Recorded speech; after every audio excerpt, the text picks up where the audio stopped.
Hi, I'm Jim O'Connor, and this is the Married Guy's Guide to Life. Today's installment, Guilt, Regret, and Remorse, a story from O'Connor's Standard Service. Some of the names have been changed in this story to protect the guilty, and they would be me. I'm pleased to say I have very few regrets, but I do have some, and one in particular stands out. It happened when I was 14. No two ways about it. As a teenager, I was a hothead. I had a hair-trigger temper and a big mouth, a bad combination. It was something my mom chided me about, and my dad, Ed O'Connor, simply didn't tolerate, especially at work. At the top of the list of rules at O'Connor's Standard Service were, number 1, the customer's always right, and number 2, Ed is always right. Ed didn't care what you thought. Your job was to serve customers with a smile and keep your opinions to yourself.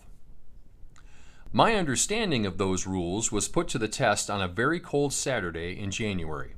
The temperature was well below zero, so both wreckers and the pickup were fully deployed jump-starting cars all over town. Back at the station, both service bays saw a constant flow of cars that were simply frozen stiff and needed a mechanic's help to start. Everyone had arrived early that day to tackle the backlog of service calls. By 8 a.m., we'd already had 3 hours under our belts, and the list of calls continued to grow. At 8:15 a.m., Sam, not his real name, arrived to drop off his car for its routine grease, oil, and filter servicing. Now, Sam was the patriarch of a very successful Osage family that ran a large business that was a major employer for the town. In short, he was a big deal in Osage and a valued customer at our station. My assessment should stop there. But I have to admit, my teenage self never liked the guy. My teenage self thought he was a pompous jerk. Sam parked his gleaming, off-white, late-model Cadillac just outside the station's front door and stepped into the office. That's where he met Kurt, one of my dad's most trusted full-time employees, at the front desk and handed over the keys. He said he'd be back around 3 p.m. to pick it up. Kurt tried to explain that with the weather, we might not be able to get to it as planned, but Sam just dismissed Kurt with a wave of his hand. "I'll be back at 3, he announced as he turned to exit the room. "We'll do our best," said Kurt as Sam opened the door. "I'll be back at 3 p.m. Have it ready," said Sam over his shoulder as he stepped out into the cold. The rest of the morning and early afternoon was a frozen blur. We didn't have self-service pumps in those days, so every time a car crossed the rubber hose that dissected the drive, the station bell would ring, and I'd trudge out into the cold to pump gas, check oil levels, and check tire pressure. It was a busy day on the drive. I found people don't mind stopping for gas when it's below zero, especially when someone else is pumping the gas. I was outside more than in and felt like a popsicle. We finally caught up with all the jump-starting calls around 2:30 p.m. We'd been working since 5 a.m., and it was time for a break. Ed called uptown and had the local diner deliver a box of 20 hamburgers to the station.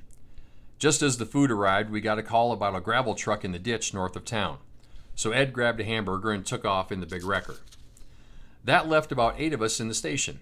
To a man, we were bone-tired and half frozen. The formerly frantic office was almost silent, save for the sound of a hamburger being unwrapped from wax paper or the occasional slurp as someone drained a Coke can. Just then, the driveway bell dinged to life. Through the floor-to-ceiling office windows, we saw Sam being dropped off by his son. He'd returned to pick up his car, which hadn't moved. We hadn't yet had time or a free service bay in which to work on it. Sam strode into the room like a conquering general. Kurt was standing behind the desk. "I'm here to pick up my car," Sam said. "I'm really sorry, but we haven't been able to get to it yet," replied Kurt. Sam paused and looked around the room. Now, while I saw a room of overworked, half-frozen heroes of the Great White North, I'm sure what Sam saw was 8 guys standing around stuffing their faces with hamburgers instead of busily working on his car.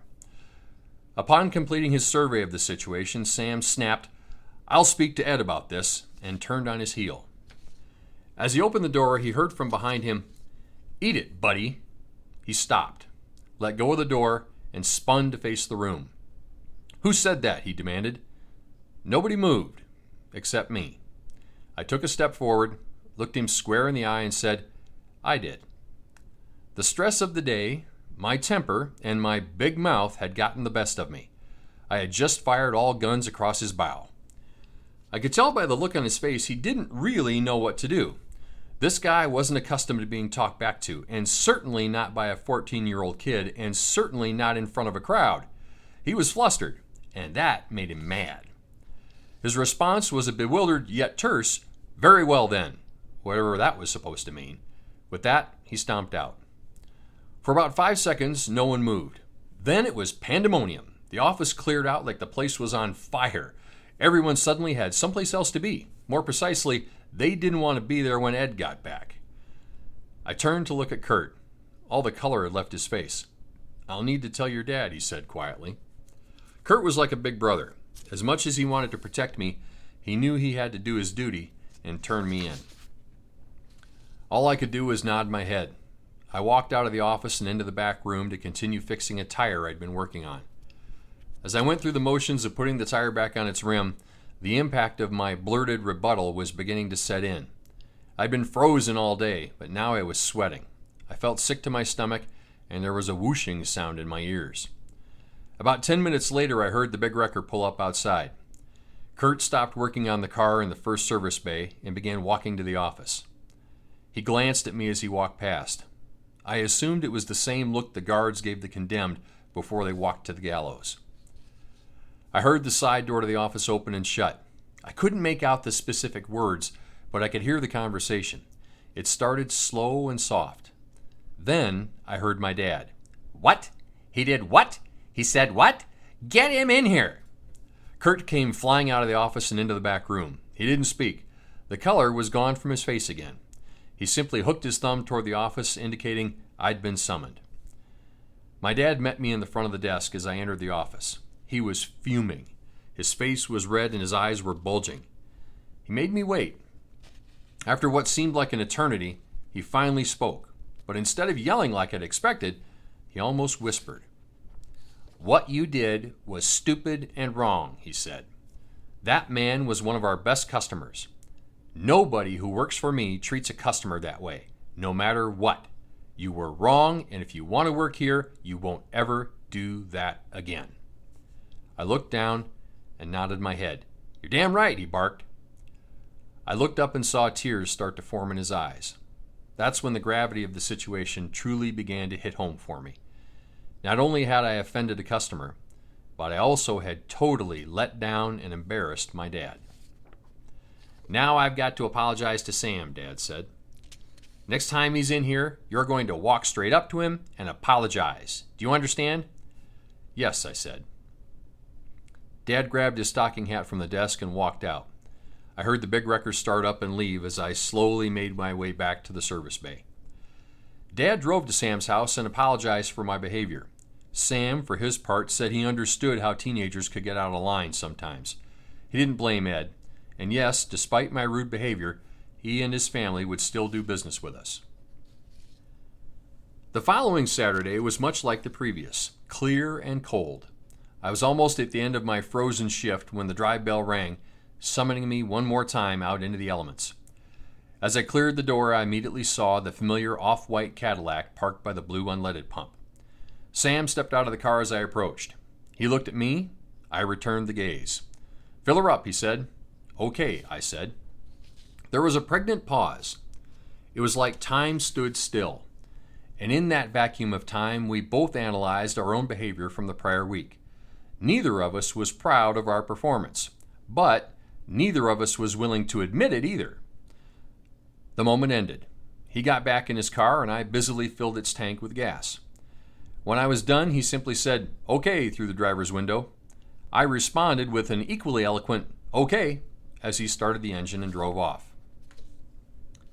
It's been almost 40 years since that day, and I still feel guilt, regret, and remorse for not taking the opportunity to make things right, especially when I consider that's the last time I ever saw Sam. You see, that very next week, he had a heart attack and died while on a skiing vacation in Vermont. The moral of the story? You don't always get a second chance to say, "I'm sorry." So don't waste the first one.